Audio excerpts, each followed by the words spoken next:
பிரமாதம், மிக மிக பிரமாதம், அற்புதம், அதிரம்யம். நன்றாக அலங்கரித்திருக்கிறாய். இந்த அகமே ஒரு புது பொலிவு பெற்றிருக்கிறது. முன்பை விட இன்னும் துப்புரவாக இருக்கிறது. ஆமாம், இந்த கோலம் நீ போட்டதா? ஆம்.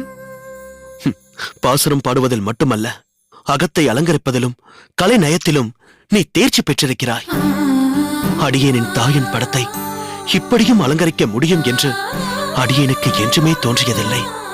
ஆனால் நம் அகத்திற்கு வந்த முதல் நாளே உனக்கு தோன்றியிருக்கிறது, பார்த்தாயா? இதுதான் பதிபக்தி. ஆமாம், இந்த மலர்களை எங்கிருந்து கொண்டு வந்தாய்? நம் அகத்தில் இருக்கும் தோட்டத்தில் இருந்துதான் கொண்டு வந்தேன். நம் தோட்டத்தில் இத்தனை மலர்கள் இருக்கின்றனவா? உண்மையை சொல்ல வேண்டும் என்றால் இதுவே அடியனுக்கு இப்பொழுதுதான் தெரிகிறது. சுவாமி, அதற்கு காரணம் நீங்கள் எதிலுமே நாட்டம் இல்லாமல் பற்றற்று இருக்கிறீர்கள். பொதுவாகவே பெண்கள் அலங்காரத்தை பொறுத்த மட்டில் மிகவும் ஈடுபாடோடு செய்வார்கள். அதேபோல் வர்ணங்களும் எங்கள் கண்களுக்கு நன்றாகவே தெரியும். அதனால்தான் எல்லாவற்றிலுமே ஒரு வர்ண கலவை இருக்கும். பௌதீக விஷயத்தில் நாங்கள் சற்று முனைப்புடன் இருப்போம். இதை பௌதீகம் என்று சொல்லிவிட முடியாது. தினமும் பெருமாளுக்கு விதவிதமான பூக்களை தொடுத்து அர்ப்பணித்து அழகு பார்த்திருக்கிறாய் என்று கேள்விப்பட்டிருக்கிறேன். அது நிச்சயமாக ஆன்மீகம்தான். அடியனின் தாய் மிகச்சிறந்த வைஷ்ணவி. அவர்களுக்கு நீ அலங்கரித்து பார்ப்பதும் ஆன்மீகம்தான்.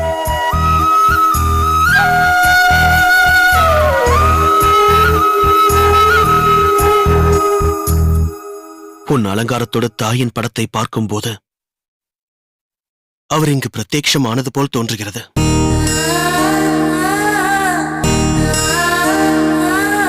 நாங்கள் பொதுவாக பௌதீகத்தை விட்டு விலகி இருப்போம். ஆனால் நீங்களோ பௌதீகத்தையும் பகவானின் சேவையில் ஈடுபடுத்தியிருக்கிறீர்கள். அது நிச்சயம் பாராட்டத்தக்கது. சரியாக சொன்னாய் குரேசா.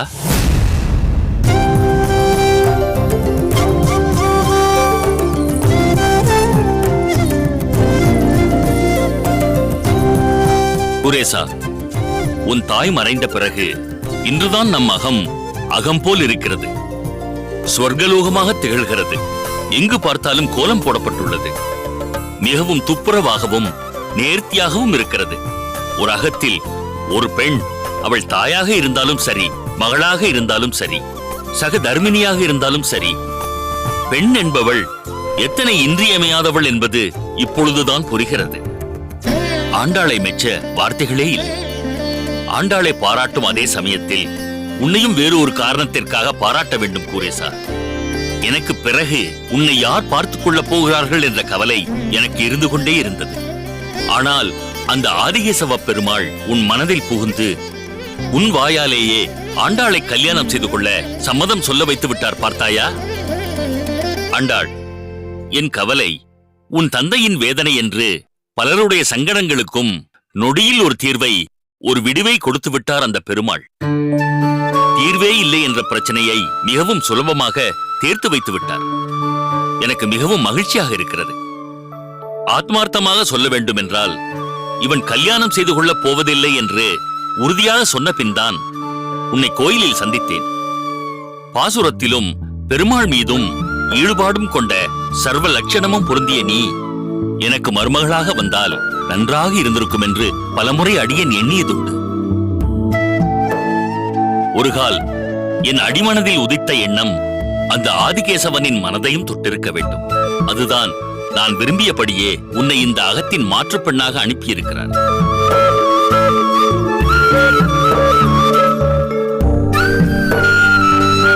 ஆண்டாள், அந்த ஒரு நாள் அடியேன் கோயிலில் கூறியது உனக்கு நினைவிருக்கிறதா?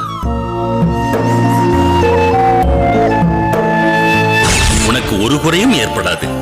நீ ஒரு மேன்மையான வாழ்க்கையை பெறுவாய். உன் கல்யாணம் அமோகமாக நடக்கும். நீ 16 பெற்று பெருவாழ்வு வாழ்வாய்.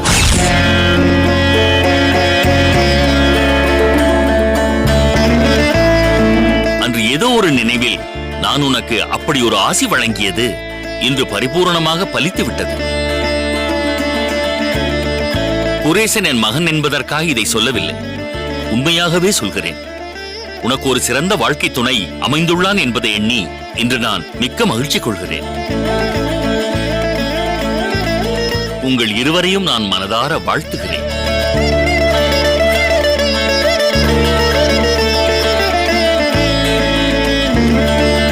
ஆனால் அடியனுக்கு இதில் ஒரு சிறு வருத்தம் இருக்கிறது தந்தையே. ஏன் இப்படிப்பட்ட ஒரு மனைவி கிடைத்திருக்கிறாள்? பின் என்ன வருத்தம்? இந்த கல்யாணத்திற்கு யாரையும் அழைக்க இயலவில்லை. சோமயாஜி சுவாமிகள் மற்றும் அடியனின் ஆசான் ராமானுஜர் மற்றும் ஏனைய குடும்பங்கள், அவர்கள் எல்லோரும் இருந்திருந்தால் நன்றாக இருந்திருக்கும். அவர்களும் சந்தோஷப்பட்டிருப்பார்கள். அதை நினைத்து வருந்தாதே குரேசா.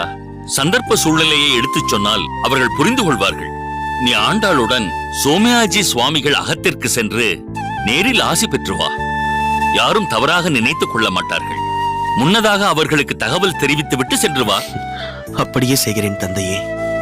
அப்பா, உங்களுக்கு குடிப்பதற்கு மோர் கொண்டு வந்து கொடுக்கட்டுமா? அம்மா ஆண்டாள், மோர் குடிப்பது இருக்கட்டும். கூரேசனின் தாயார் எங்களை விட்டு சென்ற பிறகு ஆண் சமையல்காரன், அதுதான் நம் நரசிம்மன் தலிகை செய்து அதை நாங்கள் உட்கொண்டு, ஏதோ சொல்வார்களே நாக்கு செத்து விட்டதென்று, அந்த நிலையில்தான் நாங்கள் இப்பொழுது இருக்கிறோம். ஆதலால் நீ நன்றாக ருசிகரமாக தளிகை செய்து கொடு. இருவருக்கும் என்னென்ன பிடிக்கும் என்பதை கூரேசனிடம் கேட்டு தெரிந்து கொள். சரி அப்பா, இன்று உங்கள் இருவருக்கும் விருந்தே பரிமாறி விடுகிறேன். போதுமா? சரியம்மா.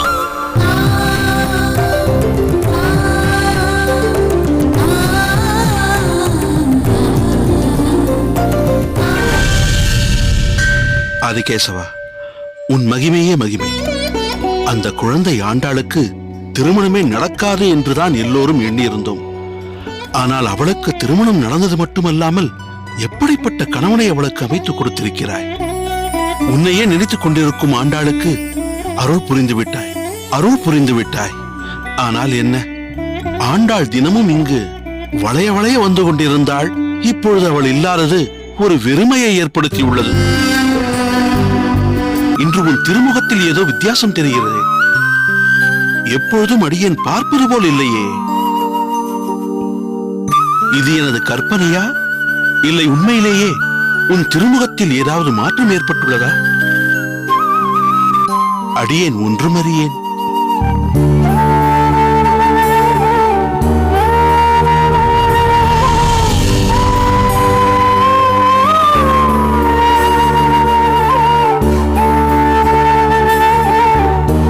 பட்டரே, வாருங்கள் வாருங்கள்.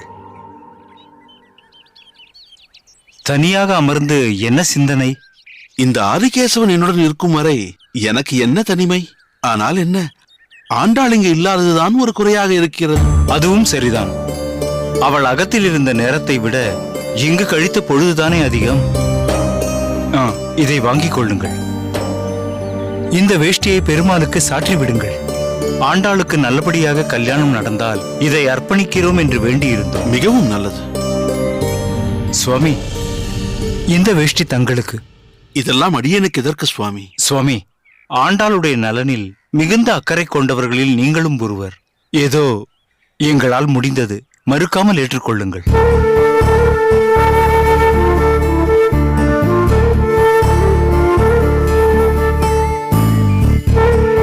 என்ன பட்டரே, நொடிக்கு நொடி பெருமாளையே பார்த்து கொண்டிருக்கிறீர்கள்? நீங்களும் பாருங்கள். எம்பெருமான் முகத்தில் ஏதாவது வித்தியாசம் தெரிகிறதா?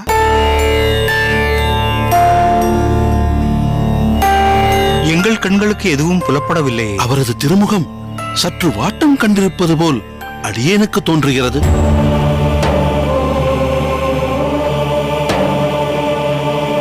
ஒருவேளை ஆண்டாள் வராததால் பெருமாளே சற்று சோகமயமாக இருக்கிறாரோ? நாள் தவறாமல் காலை மதியம் மாலை என்று 3 வேளையும் வந்து பெருமாளை சேவிப்பது ஆண்டாளின் வழக்கம். மாலை தொடுத்து அவருக்கு அணிவித்து பாசுரம் பாடி தன்னையே அர்ப்பணித்த பக்தை வரவில்லையே என்ற ஏக்கம் கூட இருக்கலாம். அடியேனுக்கு என்னவோ அந்த முகத்தில் இருக்கும் தேஜஸ், ஒளி, பிரகாசம் சற்று குன்றியிருப்பது போல் தோன்றுகிறது. ஒருவேளை அடியேனின் கற்பனையாக கூட இருக்கலாம்.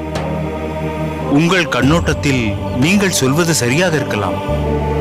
பெருமாள் களையிழந்து இருக்கிறாரோ இல்லையோ, உங்கள் இருவர் முகத்திலும் மகிழ்ச்சி தெரிகிறது, உற்சாகம் பொங்குகிறது.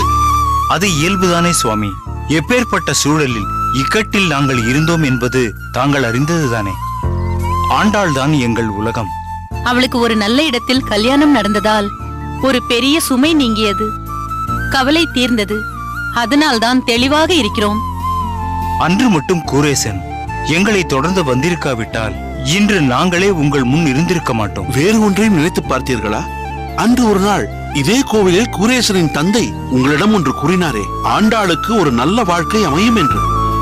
அதுவும் எப்படிப்பட்ட வாழ்க்கை! கூரேசனை முன்வந்து கைப்பிடித்திருக்கிறான். இதைவிட ஒரு நல்ல இடம், ஒரு பெரிய இடம் நீங்கள் எங்கு தேடினாலும் கிடைக்காது. மிகவும் சரியாக சொன்னீர்கள். அம்மா,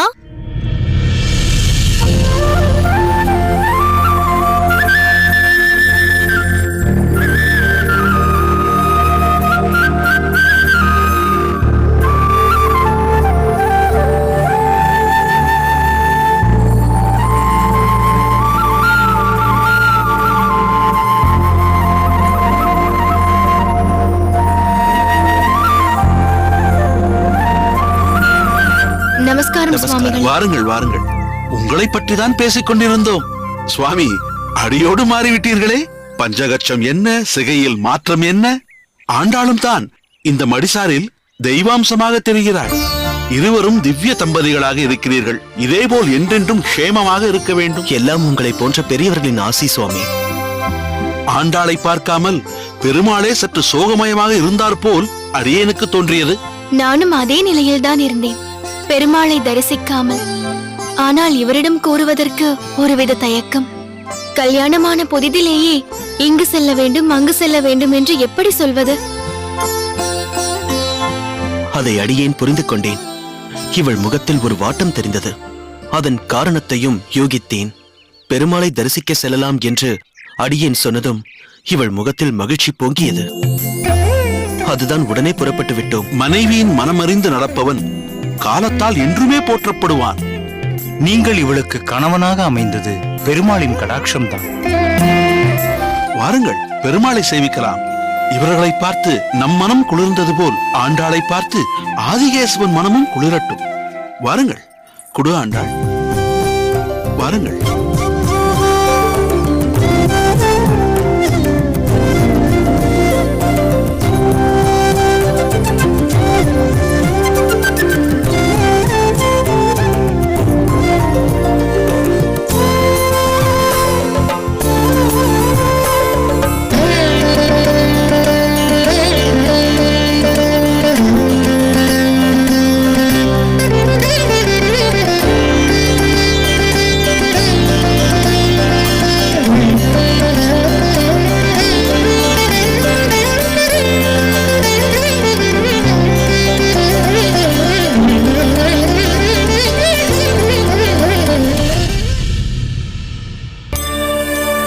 சுவாமி, தங்களிடம் வெகு நாட்களாகவே ஒன்றை கேட்க வேண்டும் என்று நினைப்பேன். அதை இப்போது கேட்டு விடுகிறேன். என்ன கேட்க வேண்டும் பட்டரே? ஒன்றுமில்லை. ஒரு அரசனானவன் பாரபட்சமின்றி நடந்து கொள்பவனாக இருக்க வேண்டும், தர்ம வழியிலும் நடக்க வேண்டும். சில நேரங்களில் குற்றம் இழைப்பவர்களுக்கு கடுமையான தண்டனை கொடுக்கும் போது இதயத்தை கடினமாக வைத்துக் கொண்டு உத்தரவுகளை இட வேண்டும். அப்படிப்பட்ட ஒரு அரசன் பக்தனாகவும் சில பக்தர்களுக்கு அனுகூலனாகவும் இலகிய மனதோடும் இருப்பது சாத்தியமா? தாங்கள் தான் அடியனுக்கு தெரிவிக்க வேண்டும்.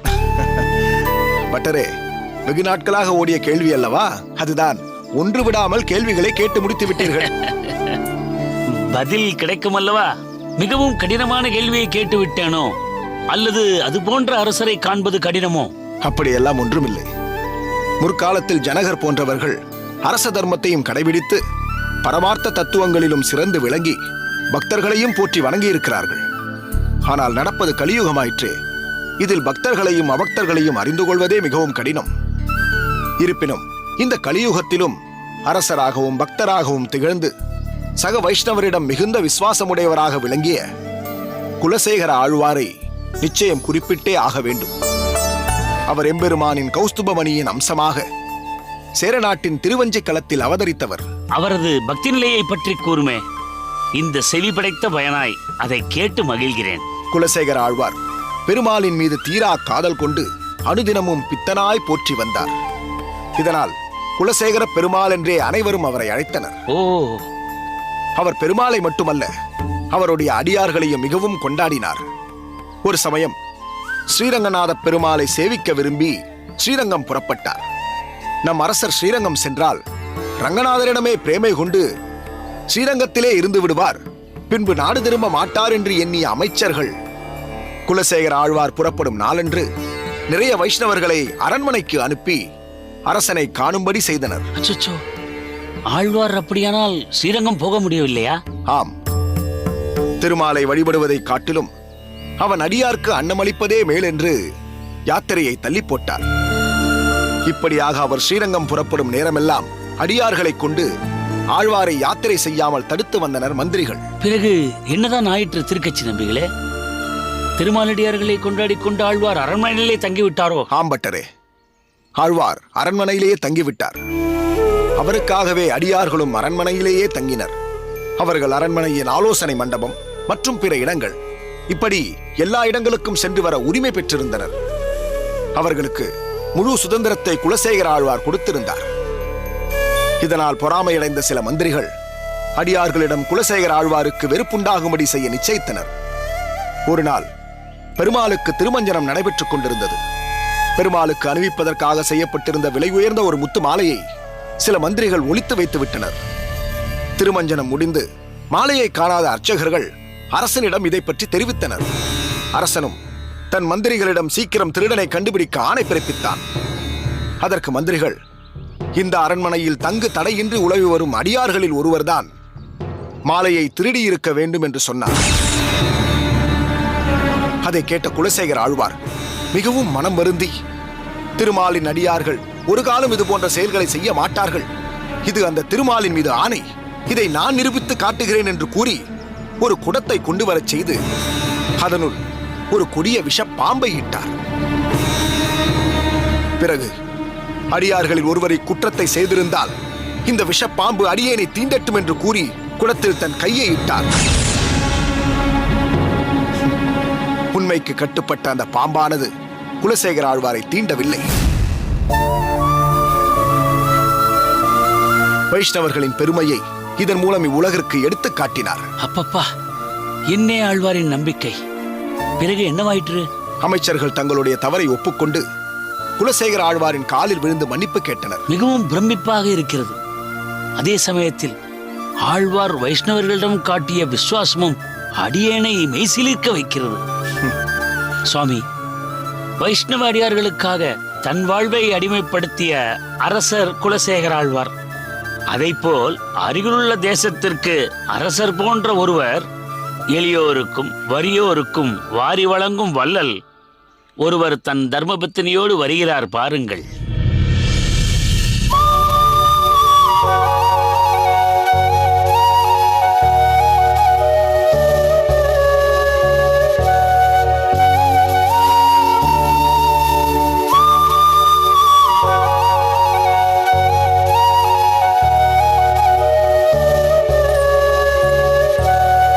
நமஸ்காரம் சுவாமி.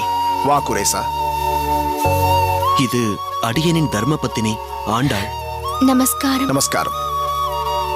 இவர் பட்டர் சுவாமிகள். நமஸ்காரம். நமஸ்காரம். தேவரீர் தெரியும், திருக்கச்சி நம்பி சுவாமிகள்.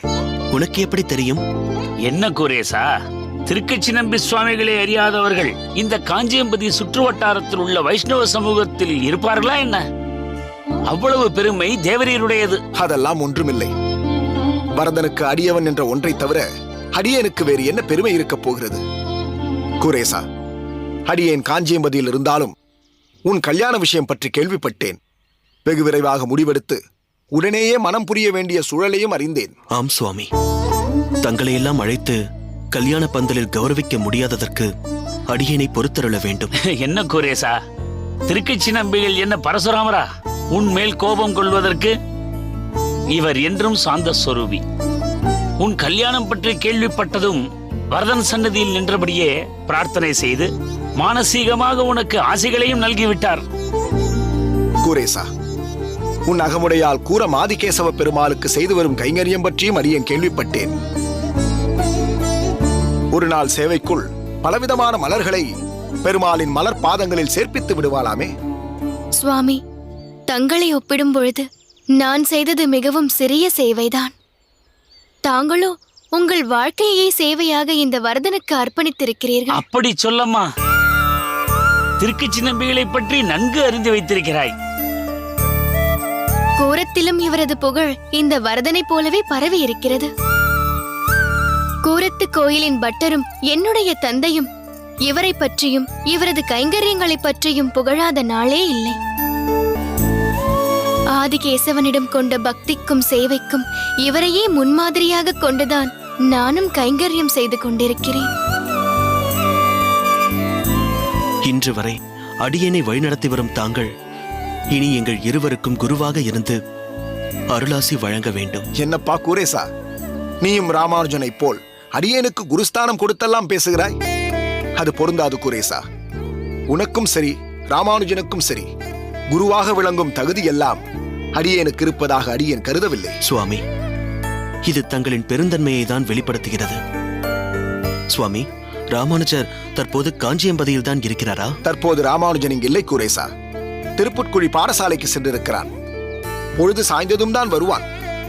என்ன, அவனை பார்க்க அவளாயிருக்கிறாயா? ஆம் சுவாமி, அவரையும் அடியேனின் கல்யாணத்திற்கு அழைக்க முடியாமல் போய்விட்டது. அப்படியானால் ஒன்று செய். திருப்புட்குழி இங்கிருந்து பக்கம்தானே. நீங்கள் இருவரும் அங்கேயே சென்று ராமானுஜனை பார்த்து விடுங்கள். இல்லை இல்லை, படிக்கும் இடத்திற்கு சென்று அவரை தொந்தரவு செய்ய அடியேன் விரும்பவில்லை. அவர் எப்பொழுது ஸ்ரீபெரும்புதூர் செல்வதாக இருக்கிறார் என்று தாங்கள் அறிவீர்களா சுவாமி? அநேகமாக வரும் சனிக்கிழமை வாக்கில் ஸ்ரீபெரும்புதூர் செல்வான்.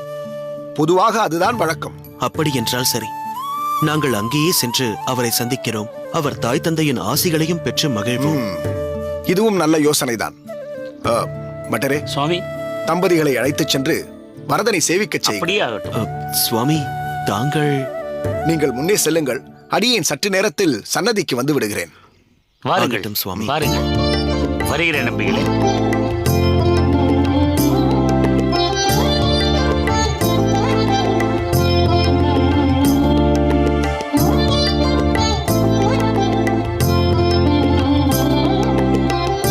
அனைத்தும் அந்த வரதனின் திருவிளையாடல்.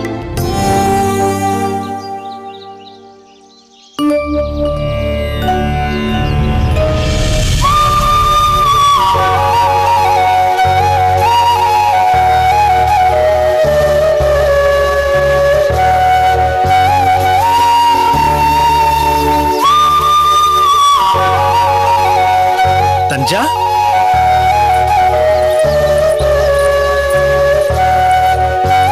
என்ன சுவாமி, ஏதாவது மறந்து விட்டீர்களா? அங்கு பார்.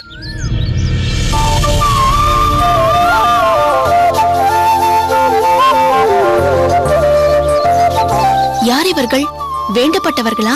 மிகவும் வேண்டப்பட்டவர், கூரேசன். ஓ, அப்படியானால் அவர் அருகில் வருவது அவரது அகமுடையாளா? அப்படித்தான் இருக்க வேண்டும். வா, போகலாம். அடியேன் தாசன். தாசன் அடியேன். வா கூரேசா, நீ வர இருப்பதாக அப்பா சொல்லிக் கொண்டிருந்தார். தஞ்சமாம்பாளை உனக்கு தெரியும் அல்லவா? ஓ, நன்றாகவே தெரியும். இவள் அடியேனின் சகதர்மினி ஆண்டாள். நமஸ்காரம். அம்மா,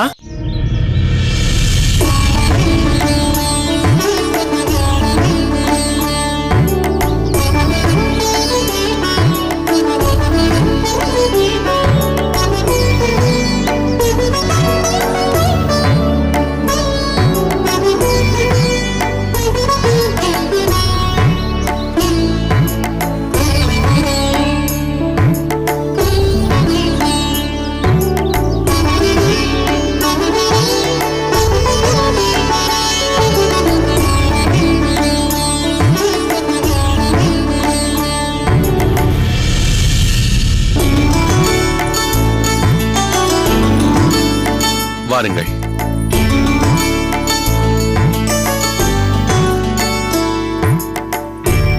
அகம் மிகவும் அழகாக இருக்கிறது. உங்கள் அகத்தை விடவா?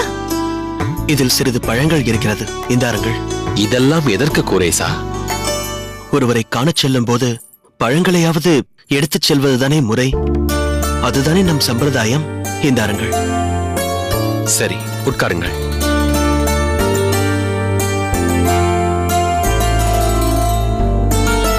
கமலை,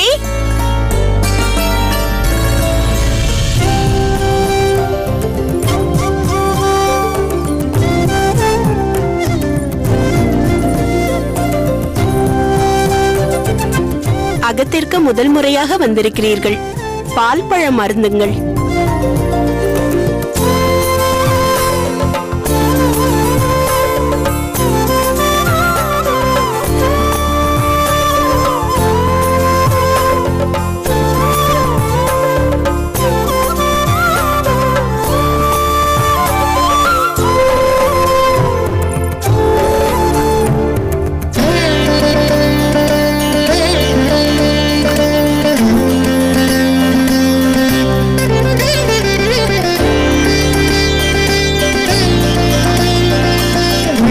தஞ்சா,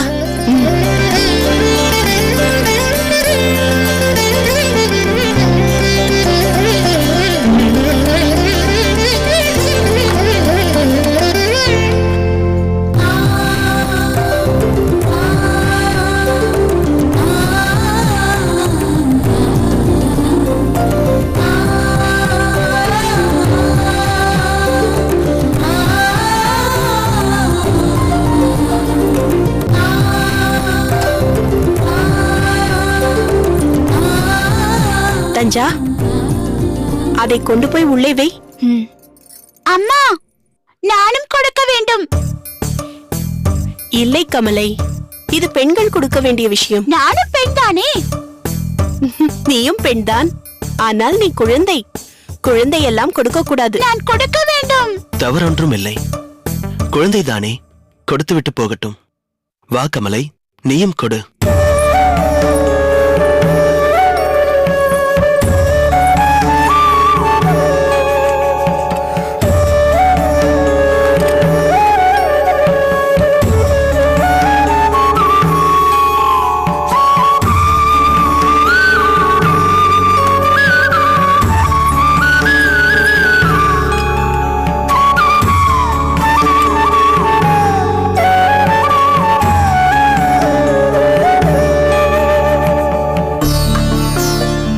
இப்படி கொடு.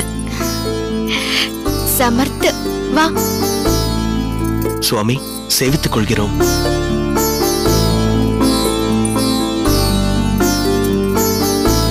பதினாறும் பெற்ற பெருவாழ்வு வாழுங்கள். எழுந்திருங்கள்,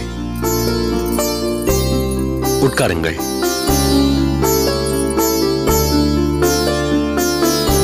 தம்பதி சமேதராக நீங்கள் இருவரும் எங்கள் அகத்திற்கு வந்தது எங்களுக்கு மிகவும் சந்தோஷமாக இருக்கிறது. எல்லோரையும் விட இதில் தஞ்சாவிற்குத்தான் அதிக சந்தோஷம். என்ன அப்படி பார்க்கிறீர்கள்? நான் யாரென்றா? என் பெயர் பட்டு. சீதன வெள்ளாட்டியாக தஞ்சாவின் தாயார் கௌசல்யா என்னை இங்கே அனுப்பி வைத்துள்ளார். அது இருக்கட்டும், இவர்கள் வந்ததில் தஞ்சாவிற்கு தான் சந்தோஷம் என்று சொன்னாயே, எதனால் அப்படி சொன்னாய்? பிறகு மாப்பிள்ளை இப்பொழுது பாசுர பாடசாலைக்கு செல்வதாக இருந்தார். தஞ்சா மிகவும் மனம் வருத்தம் அடைந்தாள். இப்பொழுது இவர்கள் இங்கு வந்ததால் மாப்பிள்ளையும் இங்குதானே இருந்தாக வேண்டும்.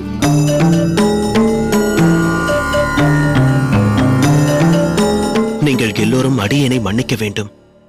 கல்யாணத்திற்கு உங்கள் யாரையும் அழைக்க இயலவில்லை. திடீரென்று எடுத்த முடிவினால் ஏற்பட்ட அவசர கல்யாணம் இது. கேள்விப்பட்டேன். அழைக்க முடியாத ஒரு சூழ்நிலை.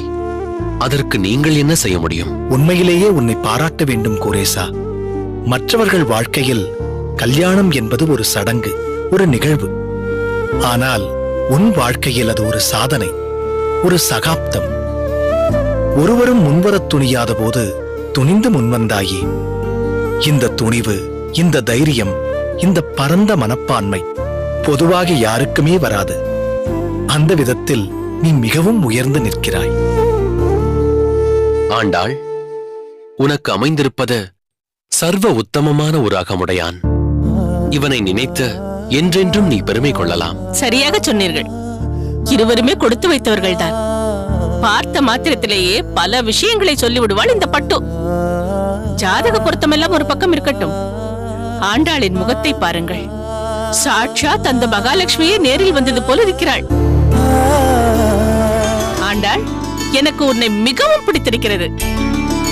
தோஷமாவது வேஷமாவது எனக்கும் தான் 10 பொருத்தம் பார்த்தார்கள். ஆனால் என்ன பயன்? நான் அஸ்வினி, அந்த பாழாய் போனவனோ ஆயில்யம். ஆனால் ரஜு பொருத்தம் பார்க்காமல் விட்டு விட்டார்கள். பாதரட்சு. அதுதான் ஒரு ஓலையில் 1.5 அடிக்கு எழுதி வைத்துவிட்டு தேசம் தேசமாக திரிந்து கொண்டிருக்கிறான் அந்த பாழாய் போனவன். கமலை, அப்படியெல்லாம் சொல்லக்கூடாது. பார்த்தாயா, இதற்குத்தான் குழந்தைகள் முன்பு பார்த்து பேச வேண்டும் என்பார்கள். சரி, நான் தளிகையை கவனிக்க செல்கிறேன். விருந்தினர்கள் எல்லாம் வந்திருக்கிறார்கள். அவர்களுக்கு பிடித்தமானதை செய்ய வேண்டும். தஞ்சா, நீ எங்கு வருகிறாய்? நீ இங்கேயே இருந்து ஆண்டாளுடன் பேசிக் கொண்டிரு. இல்லை மாமி, பெண்களுக்கென்று பிரத்யேகமாக ஒதுக்கப்பட்டிருக்கும் இடம் தளிகை அறையல்லவா? அங்குதானே நாம் நம் கைவண்ணத்தை காண்பிக்க முடியும். தளிகை செய்யாத பெண்ணை பெண்ணென்றே ஏற்க முடியாதே. வாருங்கள். நானும் வருகிறேன். கமலை, நீ எங்கு வருகிறாய்? நீ ஒழுங்காக வேலை செய்கிறாயா இல்லையா என்று கண்காணிக்கத்தான். வாடி என் பூர்வ ஜென்ம மாமியாரே, வா. இப்படி ஒரு சேதன வெள்ளாட்டி கிடைக்க நீங்கள் கொடுத்து வைத்திருக்க வேண்டும். ஆமாம் ஆமாம், எல்லா வேலையையும் அவளே செய்து விடுவாள். உண்மையிலேயே மிகவும் மகிழ்ச்சியாக இருக்கிறது. காரணம், உன் தந்தை பலமுறை என்னிடம் வியாபித்ததுண்டு. நீ கல்யாணம் செய்து கொள்ளவில்லை என்றால் எதிர்காலத்தில் யார் உன்னை பார்த்துக் கொள்வார்கள் என்று. ஒரு தந்தையாக அவருக்கு அப்படி ஒரு கவலை இருந்தது நியாயம்தானே? நாம் ஒன்று நினைக்க பகவான் ஒன்று நினைப்பான் என்று சொல்வது உன் வாழ்க்கையிலும் சரி, அடியேனின் வாழ்க்கையிலும் சரி நன்றாகவே பொருந்துகிறது. இந்த கல்யாணத்தின் மூலம் 3 பேருடைய பிரச்சனையையும் தீர்த்து வைத்து விட்டார் பெருமாள். 1, உன் தந்தைக்கு இருந்த கவலை நீங்கியது. 2வது, ஆண்டாளுக்கு ஒரு நல்ல கணவன் கிடைத்தது. 3வது, சுதர்சனத்தின் வேதனை தீர்ந்தது. ஒரு சராசரி குடும்பத்தை சேர்ந்தவருக்கு ஒரு உயர்ந்த இடத்தில் மாப்பிள்ளை அமைந்தது. இப்பொழுது நினைத்து பார்த்தால் எல்லாமே விசித்திரமாக இருக்கும். அதுதான் பகவத் சங்கல்பம். முற்றிலும் உண்மை. உங்களைப் போன்ற சான்றோர்களின் ஆசி எங்களுக்கு என்றென்றும் வேண்டும். எங்கள் ஆசை என்றென்றும் உங்களுக்கு பரிபூர்ணமாக உண்டு.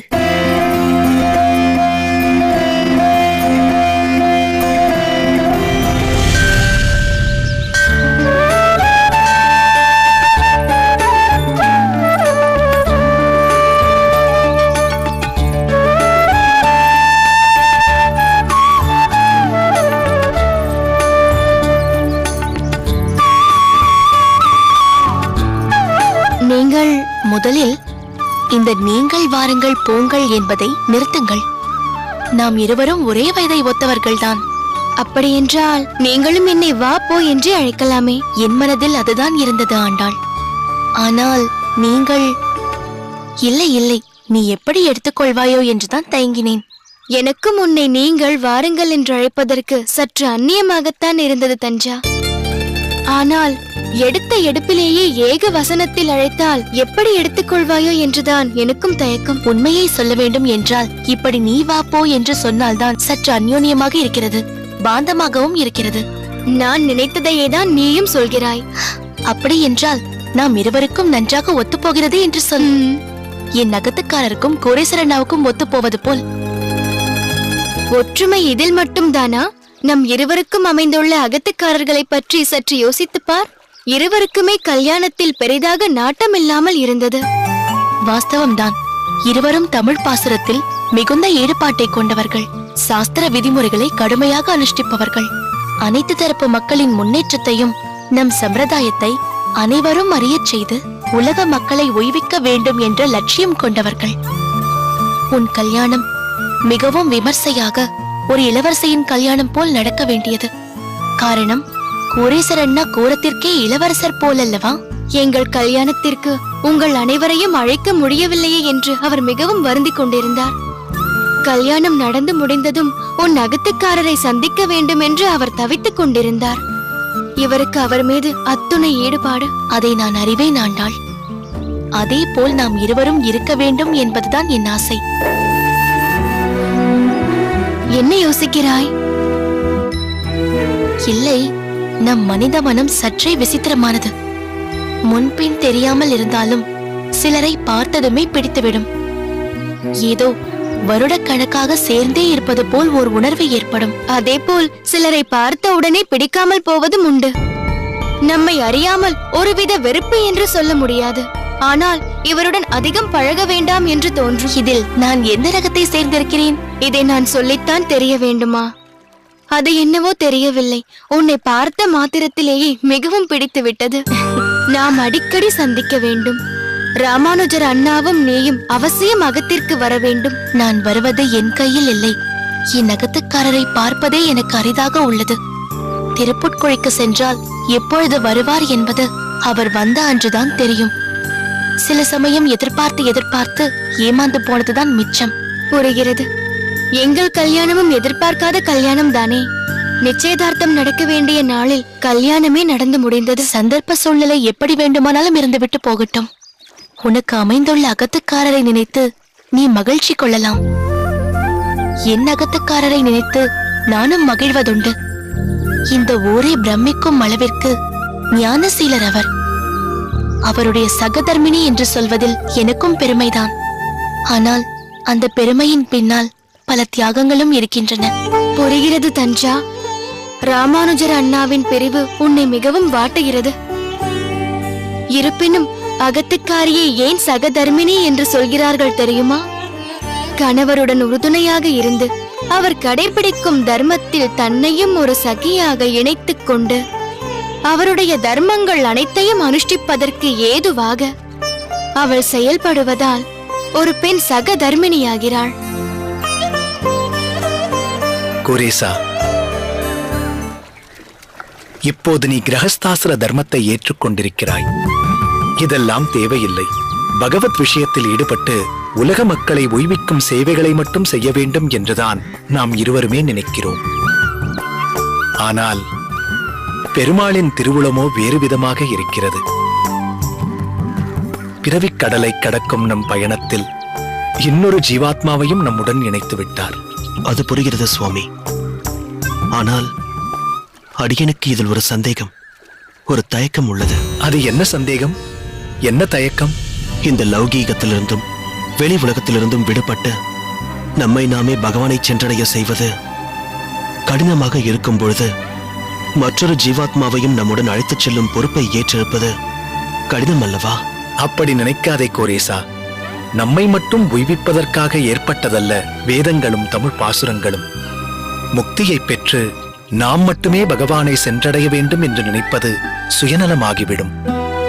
நம்மை சுற்றி எத்தனையோ பேர் எத்தனையோ ஜென்மங்களாக பிறவிக் கடலில் தத்தளித்துக் கொண்டிருக்கிறார்கள். அவர்களையும் உய்விப்பதற்காகத்தானே தமிழ் பாசுர பாடசாலைகளை நிறுவியுள்ளோம். அவர்களுக்கும் ஞானத்தை புகட்டுகிறோம். அதற்காக போராடுகிறோம். அதனால் நம் சிந்தனையில் சுயநலத்தை தாண்டி பொதுநலம்தான் இருக்க வேண்டும்.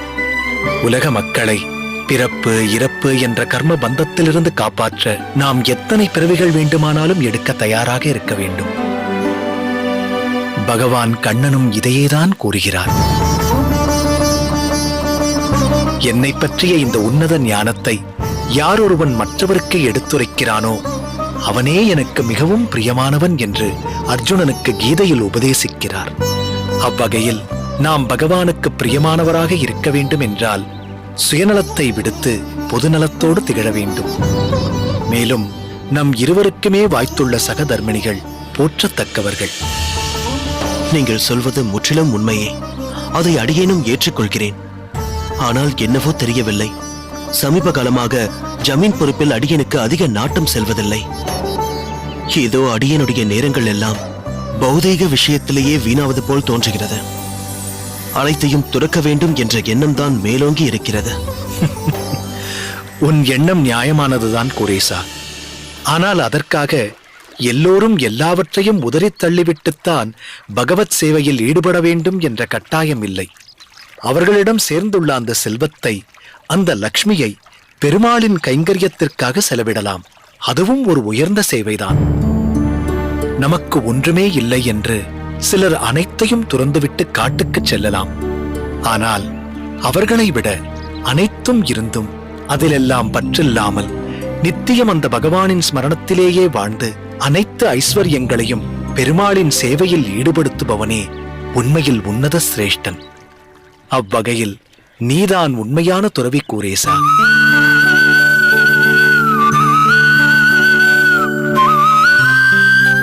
என்னடா இவள் தன் நகத்துக்காரரை பற்றி தானே பெருமைப்பட்டுக் கொள்கிறாளே என்று நினைத்துக் கொள்ளாதே. நீ சொன்னாலும் சொல்லாவிட்டாலும் ராமானுஜர் அண்ணா மேன்மையானவர் என்று எனக்கு நன்றாகவே தெரியும். உன் அகத்துக்காரரை ஒரு விதத்தில் மெச்சினால் என் அகத்துக்காரரை வேறொரு விதத்தில் மெச்ச வேண்டும். என் ஜாதகத்தில் தோஷம் இருக்கிறது என்று தெரிந்தும் அதன் விளைவுகளை பற்றி அறிந்தும் என்னை கைப்பிடித்திருக்கிறார். கல்யாணமே வேண்டாம் என்றிருந்தவர் வேண்டும் வேண்டாம் என்பதெல்லாம் நம் கையிலாயிருக்கிறது. அவன் ஆட்டி வைக்கிறான், அதற்கு தகுந்தவாறு நாம் ஆடிக்கொண்டிருக்கிறோம். இன்று போல் என்றென்றும் பகவான் உனக்கு கொடுத்துள்ள செல்வத்தை பெருமாளின் சேவையில் பாசுர பாடசாலைகள் நிறுவுவதில் பயன்படுத்து. சம்பிரதாயம் வளர உன்னால் முடிந்த அனைத்து உதவிகளையும் செய். பகவானுக்கு கண்டருளப் பண்ணிய பிரசாதத்தை மக்களுக்கு வாரி வழங்கி அவர்களின் பசியை போக்கி ஆத்ம சுத்தியை அடையும்படி செய். இவ்வகையில் நிச்சயம் நீ அந்த பெருமாளின் கடாட்சத்திற்கு தகுதியுள்ளவனாவாய் என்பதில் எந்த சந்தேகமும் இல்லை.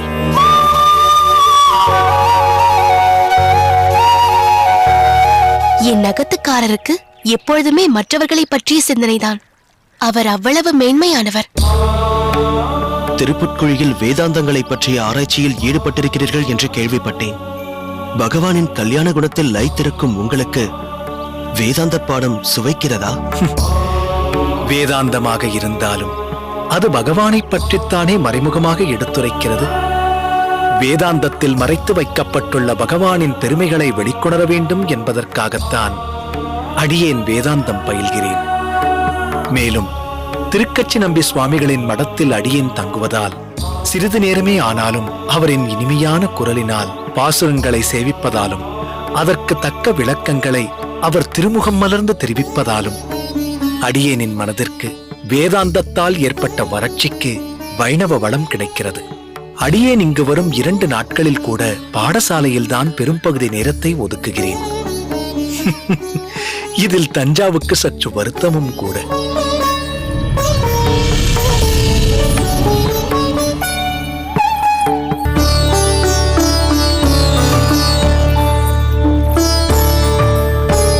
என்ன சுவாமி, மனம் விட்டு எல்லாம் பேசியாகி விட்டதா? புறப்படலாமா? பேசுவதற்கு நிறைய இருக்கிறது. இருப்பினும் இந்த அளவிற்கு என் ஆசான் ராமானுஜருடன் அளவலாவியதே அடியேனுக்கு மகிழ்ச்சி. சரி, நீங்கள் பேசிவிட்டீர்களா? புறப்படலாமா? இன்னும் சற்று நேரம் பொறுத்து புறப்படுவோமே. தஞ்சாவுடன் பேசிக் கொண்டிருப்பது மிகவும் சுவாரஸ்யமாக இருக்கிறது. அதுதானே பார்த்தேன். சம வயதுள்ள 2 பெண்கள் சந்தித்தால் சுவாரஸ்யத்திற்கு கேட்பானேன். முதல் சந்திப்பிலேயே இருவரும் இவ்வளவு நெருக்கமானது மிகவும் ஆச்சரியம்தான். உண்மைதான். இந்த குறுகிய சந்திப்பிலேயே ஒரு விஷயம் புரிந்து கொண்டேன். அது என்ன? நீங்கள் இருவரும் எப்படி ஒருவர் மீது ஒருவர் வாஞ்சையுடன் இருக்கிறீர்களோ அதே போல்தான் நானும் தஞ்சாவும் இருக்கிறோம். இனி அடிக்கடி சந்திப்பது என்று தீர்மானித்திருக்கிறோம். 2 பெண்கள் சேர்ந்து தீர்மானித்து விட்டால் பிறகு அந்த பரந்தாமனே வந்தாலும் மாற்ற இயலாதே.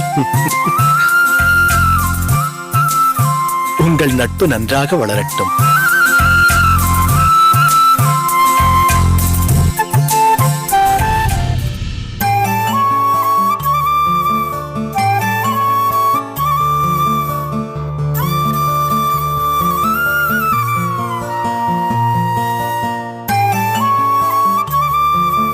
தாயின் தாலாட்டுக்கு நிகர் இந்த உலகில் வேறு எதுவும் இருக்க முடியாது.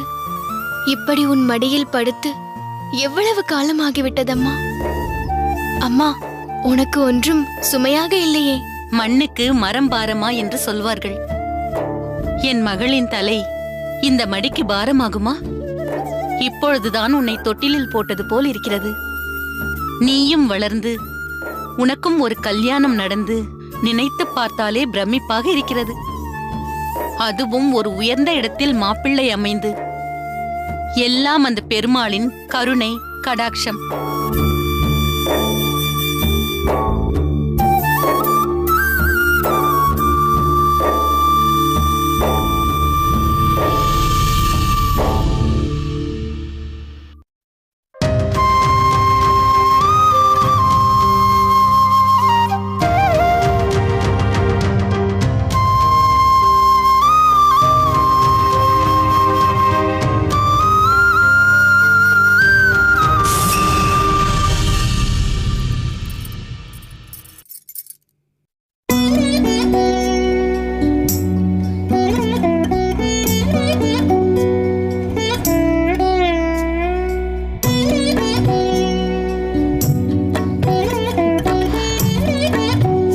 என்ன குறைசா இது?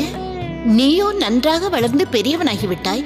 நீயோ இன்னும் குழந்தையைப் போல் என் கையிலிருந்து அமுது வாங்கி உண்பதும் மடியில் படுத்துக் கொள்வதுமாக இருக்கிறாய். எத்தனை வருடங்கள் ஆனாலும் எத்தனை வயதானாலும் அடியேன் உங்களுக்கு குழந்தைதானே அம்மா. தாருங்கள்.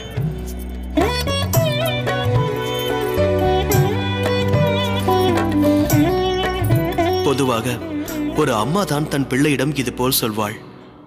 ஆனால் இங்கு எல்லாமே தலைகீழாக இருக்கிறது. நீ என்ன சொல்கிறாய் என்று பார்ப்பதற்காகத்தான் இப்படி சொன்னேன். நீ சொன்னது போல் என்றென்றும் நீ என் குழந்தைதான். இப்பொழுது கூட உன்னை என் இடுப்பில் ஏந்திக் கொண்டு நிலாவை காண்பித்து உணவு ஊட்டியது என் கண்முன் அப்படியே தெரிகிறது. ஆனால் என்ன, நாட்கள், வாரங்கள், மாதங்கள், வருடங்கள் என நம் வாழ்க்கையே ஓடிவிடும். ஒரு நாள் இந்த அம்மாவும் ஓய்ந்து விடுவாள்.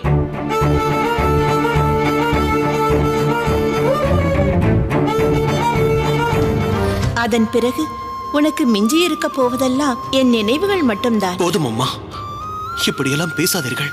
கவலைப்படாதே குரேசா. என்றாவது ஒரு நாள் இது நடந்துதானே தீர வேண்டும். அதற்காக உடனே என் காலம் முடிந்து விடாது. பயப்படாதே. இல்லை அம்மா, உங்களை பிரிந்திருக்கும் சக்தியோ திராணியோ அடியனுக்கு கிடையாது. நீங்கள் இல்லாத உலகம் என்னை பொறுத்தவரை சூன்யமாகத்தான் இருக்கும். சரி சரி, கைகளை அலம்பிக்கொள்.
ஆண்டாள், எழுந்திரு, மாப்பிள்ளை வந்திருக்கிறார்.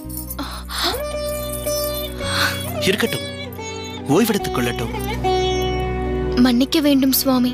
அம்மாவின் மடியில் படுத்திருந்தேனா அப்படியே கண்ணயர்ந்து விட்டேன். புரிகிறது.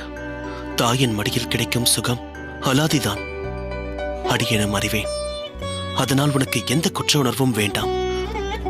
ஒரு முக்கியமான தகவல் சொல்ல வேண்டும். அடியேன் நாளை ஸ்ரீவில்லிபுத்தூர் செல்வதாக இருக்கிறேன். அங்கு சில நாட்கள் தங்கிவிட்டு வருகிறேன். என்னது, ஸ்ரீவில்லிபுத்தூர் செல்கிறாயா?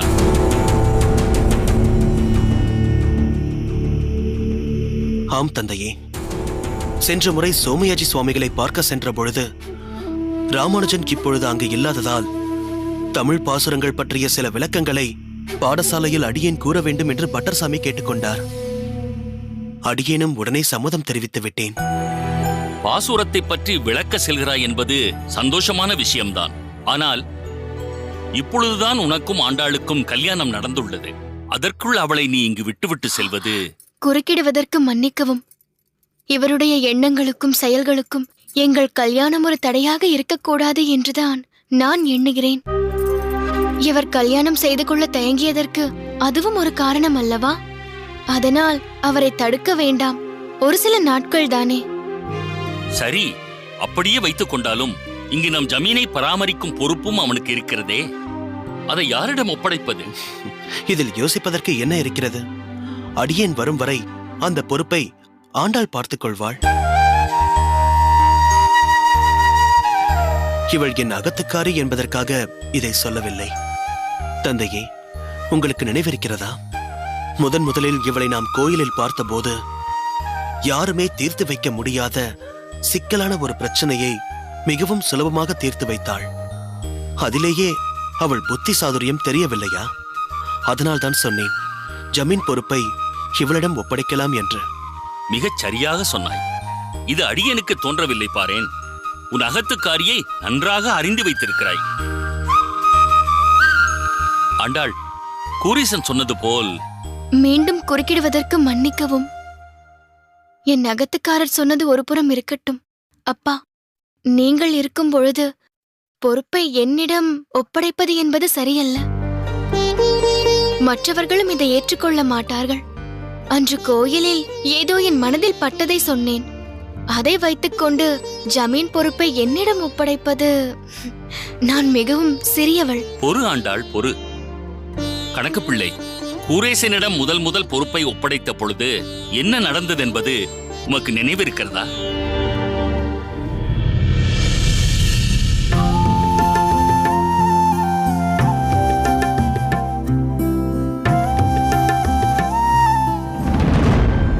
ஏன் இவருக்கு மட்டும் நெல் மூட்டை இல்லாமல் போய்விட்டது? எப்படி கணக்கு தவறாயிற்று? மற்றவர்கள் எல்லாம் நெல்லை பெற்று மகிழ்ச்சியோடு செல்ல, இவர் மட்டும் என்ன வெறுங்கையோடா செல்வார்? எஜமான், இந்த வருடம் புதிதாக பல தொழிலாளர்கள் உழவுக்கு வந்திருக்கிறார்கள். அதனால்தான் கணக்கு தவறிவிட்டது எஜமான். மன்னித்து விடுங்கள் எஜமான். சரி சரி, இவருடைய வீடு எங்கிருக்கிறது என்று கேட்டுக்கொண்டு அவர் வீட்டிற்கே நெல் மூட்டைகளை அனுப்பி வையுங்கள். சரிங்க எஜமான். நம் பக்கத்தில் தவறு நேர்ந்து விட்டதற்கு பரிகாரமாக நாம் ஏதாவது செய்தாக வேண்டாமா?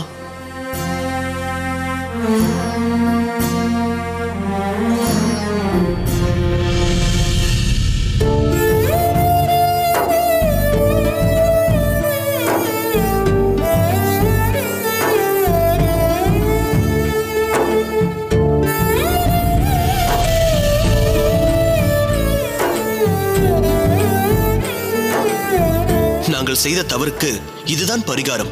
யோசிக்காதீர்கள். வாருங்கள், வாங்கிக் கொள்ளுங்கள்.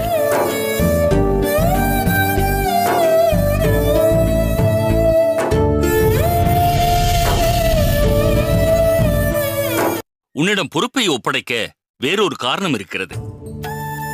ஆண்கள் வர்ணாசிரம தர்மத்தை கடைபிடிக்க வேண்டியவர்கள். அதாவது எங்கள் வாழ்க்கை 4 நிலையாக பிரிக்கப்பட்டுள்ளது. பிரம்மச்சரியம், கிரகஸ்தம், வானப்பிரஸ்தம், சந்நியாசம். சற்று விளக்கிச் சொல்ல வேண்டுமென்றால், பிரம்மச்சாரியாக இருக்கும் பொழுது வேத சாஸ்திரங்களை பயின்று ஆத்ம ஞானத்தை, பகவத் விஷயத்தையும் இவ்வுலகியல் விஷயத்தையும் அறிந்து கொள்கிறான். அடுத்த கட்டமாக கல்யாணம் செய்து கொண்டு கிரகஸ்தாசிரமத்தில் பிரவேசிக்கிறான். தன் தர்மங்களை பரிபாலிப்பதற்காக அகமுடையாளின் கைப்பற்றுகிறான். அதனால்தான் அவளை தர்மபத்தினி என்கிறோம். இந்த காலகட்டத்தில் ஒரு பொறுப்புள்ள அகமுடையாளாக, தந்தையாக தன் கடமைகளை செய்கிறான். அதனை அடுத்து வானப்பிரஸ்தம், அதாவது குடும்பத்தில் இருந்து விலகி ஆசாபாசங்களை சிறிது சிறிதாக துறக்கிறான். குடும்ப பொறுப்பை தன் மகனிடம் ஒப்படைத்துவிட்டு அகமுடையாளை ஒரு சகியாக பாவித்து நட்பு ரீதியாக இருந்து ஆன்மீகத்தில் தன்னை முன்னேற்றிச் செல்ல இருவரும் க்ஷேத்ராடனம் செல்ல வேண்டும். இறுதியாக சகதர்மினிக்கு பக்குவம் ஏற்பட்டால் அவளை தன் மகனிடம் ஒப்படைத்துவிட்டு அனைத்தையும் துறந்து சந்நியாசத்தை ஏற்றுக்கொள்ள வேண்டும். அடியேன் வானப்பிரஸ்தாஸ்திரம நிலையை அடையும் தருணத்தில் அகமுடையாளை இழந்தேன். அதனால் கூரேசனை பார்த்துக் கொள்ள வேண்டிய பொறுப்பு வந்து சேர்ந்தது.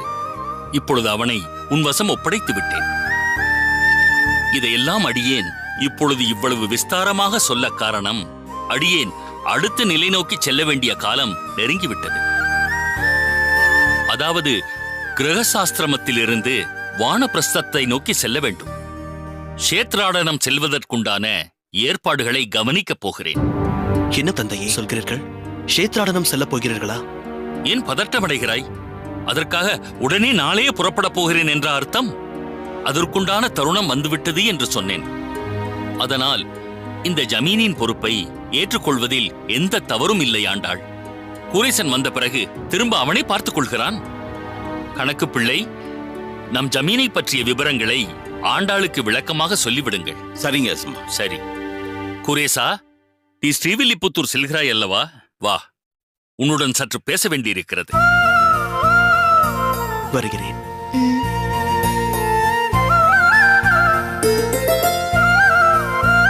ஆண்டாள், என்னெல்லாமோ பொறுப்பு கொடுக்கிறார்கள். எனக்கு மலைப்பாக இருக்கிறது. அதே சமயம் சற்று தயக்கமாகவும் இருக்கிறது. உன்னால் இந்த ஜமீன் பொறுப்பை சரிவர செய்ய முடியுமா? கவலைப்படாதே அம்மா, எனக்கு துணையாக அந்த ஆதிகேசவ பெருமாள் இருக்கின்றார். எல்லாவற்றையும் அவர் பார்த்துக் கொள்வார்.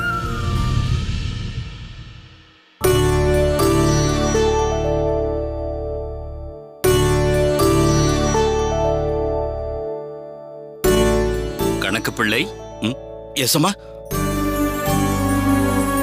இது என்ன ஏகப்பட்ட ஓலைச்சுவடிகளை பரப்பி வைத்திருக்கிறீர்கள்? அது சின்ன எஜமானி அம்மாவுக்கு சில கணக்கு வழக்குகளை விளக்க வேண்டியிருக்கிறது. அதற்காக கணக்குகளை எடுத்து வைத்துக் கொண்டிருக்கிறேன். ஓ, அப்படியா? ஆம். அது சரி. நானும் ஓரிரு தினங்களாக உங்களை பார்த்துக் கொண்டிருக்கிறேன். வழக்கம் போல் இல்லாமல் உங்கள் முகம் வாட்டமடைந்துள்ளதே. உடல் நலம் சரியாக இல்லையா? எசமான், உங்களிடமிருந்து எதையும் மறைக்க முடியாது. வாட்டம் கண்டிருப்பது உண்மைதான்.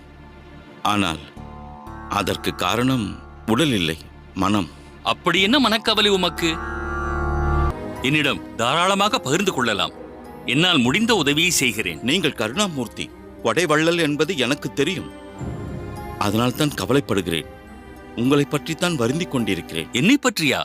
அப்படி என்னப்பா வருத்தம்? ஆமாம், நீங்கள் க்ஷேத்ராடனம், வானப்பிரஸ்தம் என்று ஏதேதோ சொல்லிவிட்டீர்கள்.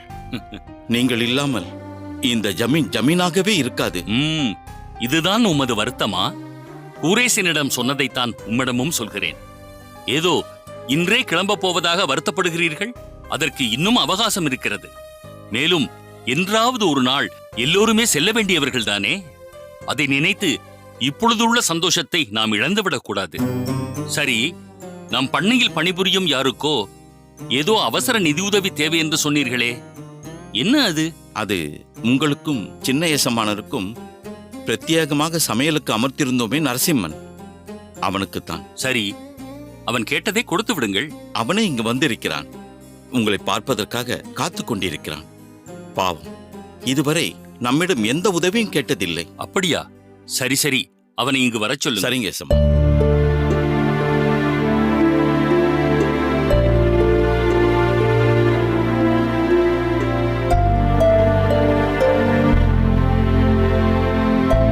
நமஸ்காரம் எசமா. நரசிம்மா, ஏன் காலிலெல்லாம் விழ வேண்டும்? ஏதோ நிதி உதவி தேவை என்று கணக்கப்பிள்ளையிடம் கேட்டாய் என்றா? ஆமா எசமா. அதற்கு முன் குரேசனின் கல்யாணத்தில் உன் கைமணம் தெரிந்தது. அற்புதமாக தளிகை செய்திருந்தாய். பாராட்டாதவர்களே கிடையாது. நீங்கள் மனமாற புகழ்வதை கேட்க மிகவும் சந்தோஷமாக இருக்கிறது எசமான். சரி சரி, உன் அவசர தேவை என்ன? அதை இவரிடம் சொல். எசமா, எனக்கு கல்யாணமாகி 6 ஆண்டுகள் ஆகிவிட்டன. ஆனால் இப்பொழுதுதான் என் அகமுடையால் கர்ப்பவதி ஆகியிருக்கிறாள். அப்படியா? மிக்க மகிழ்ச்சி. பிரசவம் நல்லபடியாக நடக்கட்டும். வரும் புதனன்று பும்சவன சீமந்த கல்யாண வைபவம் வைத்திருக்கிறேன். எங்களுக்கென்று வேறு யாரும் கிடையாது. அந்த சடங்கிற்காகத்தான் அவசரமாக தொகை தேவைப்படுகிறது. அதைத்தான் கணக்கு பிள்ளையிடம் தெரிவித்தேன். கணக்கு பிள்ளை, 6 வருடத்திற்கு பிறகு என்றால் எதிர்பார்ப்பு, கவலை இரண்டுமே இரட்டிப்பாக இருக்கும். இதில் செலவை பற்றிய கவலை இவனுக்கு வேண்டாம். நம் வைப்பு நிதியிலிருந்து பொதுவாக இது போன்ற சடங்குகளுக்கு என்ன கொடுப்போமோ அதை நரசிம்மனுக்கும் கொடுங்கள். நரசிம்மா, கணக்கு பிள்ளையிடமிருந்து தொகையை பெற்றுக்கொள். உங்களுக்கு எப்படி நன்றி சொல்வதென்றே தெரியவில்லை எசமான். ரொம்ப நன்றி எசமான். இருக்கட்டும். நரசிம்மா, நீ முற்றத்தில் காத்திரு, நான் வந்து விடுகிறேன். ஆகட்டும், வருகிறேன் எசமான். சென்று வா. கணக்கு பிள்ளை, முதலில் அவனுக்கு கொடுக்க வேண்டியதை கொடுத்து அனுப்புங்கள். சரிங்க எசமா.